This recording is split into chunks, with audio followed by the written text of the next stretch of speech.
hello everyone মই মোৰ নতুন ভিডিঅ'লৈ আপোনালোকক আদৰিছো আশা কৰিছো আপোনালোক ভালে আছে মই আজি লৈ আহিছো বন্ধাকবিৰে বনোৱা চিকেনৰ ৰেচিপি বলকচোন পিছে দেৰি নকৰি ভিডিঅ'টোলৈ আগবাঢ়ো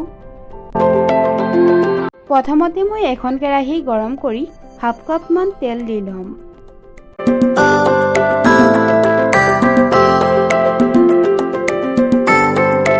গৰম হোৱাৰ পিছত সৰু সৰুকৈ কাটি লোৱা 4টা পিয়াজ দি লম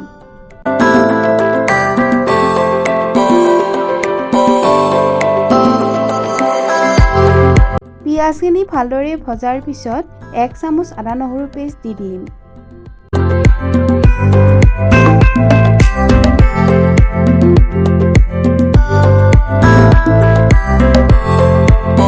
আদা নহৰুখিনি গোন্ধ নোহোৱালৈ ভালদৰে ভাজি লম এতিয়া দি দিম 1 চামুচ কাশ্মীৰী পাউডাৰ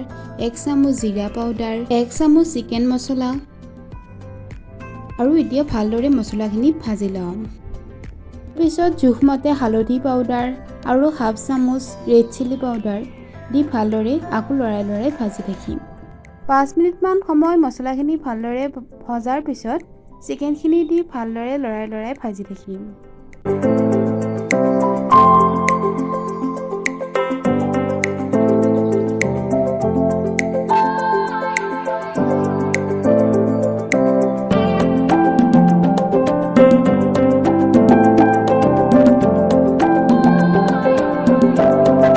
এতিয়া দি দিম জোখমতে নিমখ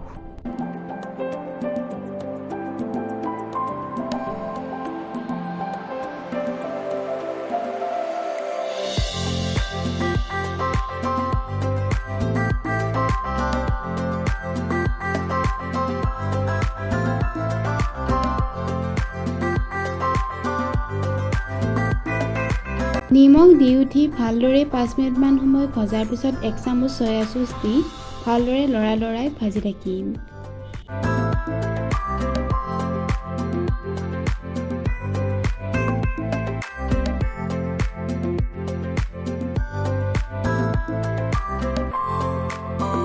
খিনিৰ পৰা তেল ওলোৱাৰ পিছত 1 চামুচ টমেটো সস দি ভালদৰে লৰাই আকৌ ভাজি থাকিম মাংসখিনি 50% মান ভালদৰে সিজাৰ পিছত 4-5 টুকুৰমান অমিতা আৰু আলু দি ভালদৰে লৰাই ভাজি লম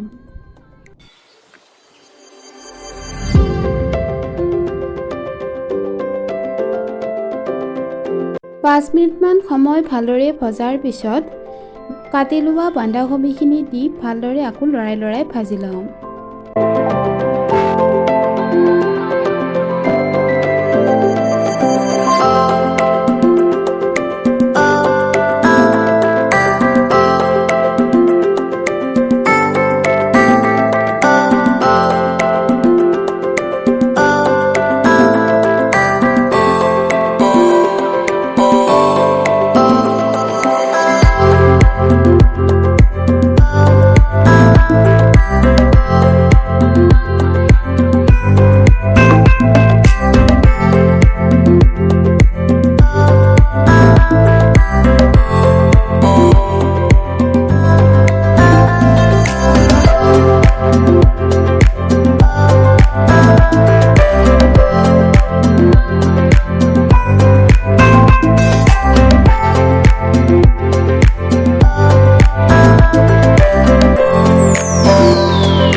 বন্ধাকবি দি বনোৱা চিকেনৰ ৰেচিপি ৰেডি হৈ গ'ল মোৰ যদি আজি ভিডিঅ'টো ভাল লাগিল তেতিয়াহ'লে মোৰ চেনেলটো লাইক কৰিব কমেন্ট কৰিব আৰু যদি মোৰ চেনেলটো কোনোবা নতুনকৈ আহিছে তেতিয়াহ'লে মোৰ চেনেলটো সাবস্ক্ৰাইব কৰিব থ্যাংক ইউ এভৰিৱান